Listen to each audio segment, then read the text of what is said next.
Welcome everyone, bienvenidos a todos. PNN, that's PNN, not CNN, people. We are live from the stolen Ohlone Lashon streets from the village of Yalamu, aka Gentrification City, San Francisco. We're here on the day when a certain well-known mayor just transitioned. My prayers up to his transition. That's Ed Lee. And maybe in that transition, he can consider the way that a lot of the work that he did shuttled in violent gentrification, displacement, and the removal of poor people, elders, and black and brown folks. All prayers to all of our relations. We're blessed to be here at Poor People's Revolutionary Radio on this day. With our comrade, a powerful revolutionary, a liberator, Pancho. Welcome. Gracias, hermanita. Un placer estar aquí. Sí. A pleasure to be here. Yeah. Can you tell listeners and viewers maybe a little bit about, give them a background of some of your work? In this day and age, Yes. I feel it's important to remind everybody that we're part of this, of Mother Earth, and so many of our indigenous relatives have told us and continue to remind us that we're all related. Right. And so why in the world do we have to be endorsed with these documents imposed by governments all over the planet? So for me, the word that is not really a work, Right. it's just coming here with you, and when I see, you three, my heart just boosts up, and Right. I bloom and enjoy. So when we are in this relationship of a joyful relationship and existing, because we're supposed not to be here. No? I'm without the permission from the government imposed in this part of the planet for 10 years or so. Wow. Because they only actually, just as a little anecdote from yesterday, we were with the youth that are suing the government for not being responsible for all the harms that they're doing for future generations, which is great. And they started this lawsuit since the Obama era, and now continue with Uncle Donald. And when I was about to enter to the court, proudly undocumented and unafraid, on Silent Monday, they were all great, and this guy, asked me, "Are you coming to the court with the kids?" It's these kids that are, from 10 to 19, 21 of them, beautiful from all the spectrum. You need an ID. And I was like, I don't have an ID. So I was forbidden or banned to enter the Supreme Court in San Francisco to be there. And while all these folks were playing the tricks, the politics, some of us were outside, and I think that's part of what I'm here is to connect with our beautiful reality with different ways that we're communicating, exactly moving from CNN to PNN, kind of thing, going from this madness of the fast food that is killing us to something nourishing, and especially culturally, how do we tap into that abundant wealth and wisdom that we have in the hood for people that have migrated for us. So how do we live as citizens of the world, as farmers of the world? A little bit of I love it. what we're here. Don't whisper, talk loud. You guys gotta talk loud. And it's interesting that you're saying that. It just, I think sometimes us land liberators and false border jumpers also don't understand, too, that there's a lot of teaching in the words that we're saying. And so I'd like to just go back a step. For all the colonized minds, right? I think that the medicine that you walk and the journey that you walk is really important for us to break down a little bit more. So I know that one of the things that, just for viewers and listeners to know, that Pancho walks the world rebuking the power, the false power of the dominant paradigm of these false borders, and says that he is undocumented and unafraid, right? But just stop with that for a moment, because folks crossing these false borders are called all kinds of racist and classist slurs, right? Aliens and, those people. So when you are now beginning to talk about the idea that Mother Earth is for all of us, and you call yourself undocumented and unafraid, somebody who doesn't know maybe as far into liberation as us might ask, well, how did you get here? Maybe you could enlighten people a little bit as the world teacher that you are. Well, one thing that is so beautiful, as you allude to, is that actually it doesn't come from me saying so or anybody that might look like a charismatic person, or because Tiny said so. Is the person herself or himself or themselves. They need to feel that power. Because many people, when talk about power, sometimes they just refer to political and economical power. But as you were saying the other time, I love our conversations. It's always take like different, like sense. Right.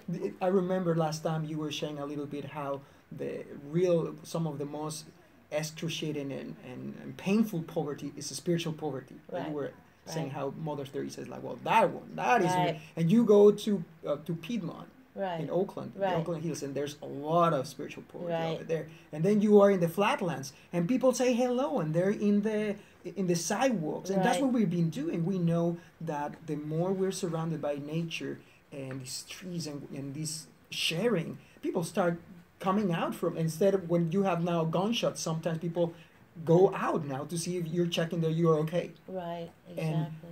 And so this Western syndrome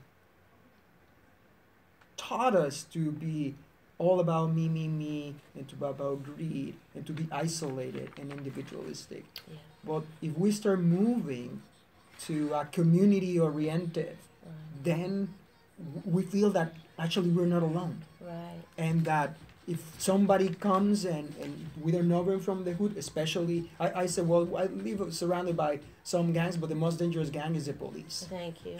So how do we protect each other Right. with this fear scare? Right. And so it starts by one, acknowledging that comes from within, Right. and that if we feel fear, it's okay. We Right. embrace it. We like cuddle Hold it. with it like a little baby. That's fine. But know that there is a way where you can transcend that fear, because you're so plugged in this web of life and this love that actually nothing can hurt us. Like, there's how many people we continue to talk about and feel about their teachings and the love. Right. Like last year we were talking about Crazy Horse and Sitting Bull, and right there in the middle of Standing Rock. Right. And continues to these days. So Right. their teachings and their fear, love. So how to get there? Just one step at a time, and it has to be in community. One last story that I want to share. Maybe it's going to be a little bit longer. I try to keep it short. This sister Valiana and Angel, they are Mayans from the Peninsula Yucatan. Sí. They came and they were sharing with me that in Mayan they don't have a word for health or for disease. They say, we were having this conversation about, the education system and the health system. And wait a minute. We, in Mayan, we don't have a word for health or for disease. And if it manifests in the communities through one individual, it's because there's a broken relationship between people or between the environment. Wow. And then, but it's not an isolated problem. It's like, why say, it's not that Elder Rafael got sick of pneumonia. Right. Rather, is like, why is that the community got sick in Elder Rafael? And she reminds us that we need to be really careful about the language that we use, because if we are immersed of the dominant paradigm, we cannot emancipate ourselves because we're using that language. So we need a new language to emancipate ourselves. So just, again, that part of community. That's real. And okay, so that brings up three things. First of all, one of the things we teach on I teach on is linguistic domination, right? And the idea is that, in fact, not only did they steal indigenous people's lands, our spirits, but also our languages, right, which is the first piece. And so many other elders of mine teach on that, so I only humbly joined that group and listened and came up with my concept of linguistic domination, because they call poor people illiterate. And I question the notion of what is literacy in the colonizer's language. That makes me dumb. That makes me special ed because I don't master this false language.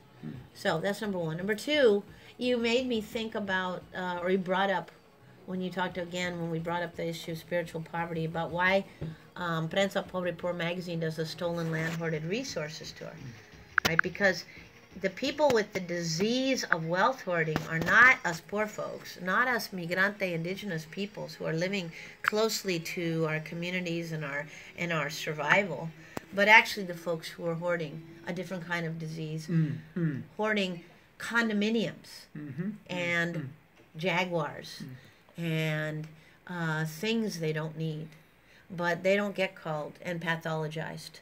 They don't get pathologized and called hoarder clutterers like us poor people do. They just get called collectors, right? And then the last thing that you made me think about as we brought up the concept of papers, papeles, right? Documentation is what you and I had spoken about before, about myself and Mama Junebug and Mama Queen Nande and other welfare queens talk about, which is that we're supposedly not citizens in our own stolen land. You know, we oftentimes don't have papers because of different forms of poverty, because of incarceration.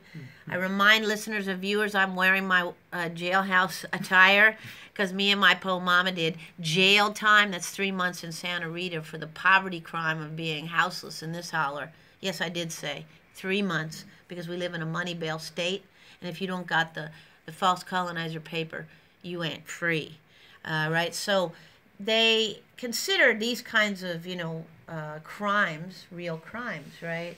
Because you're running aberrant to the laws set down by the people who stole the land. So anyway, all those different things to say, maybe you could tell us a little bit as you enlighten, as we have this beautiful discussion, and we need to close to the last piece. Maybe an anecdote out of the work you were doing with Migrante Youth over the summer. Okay.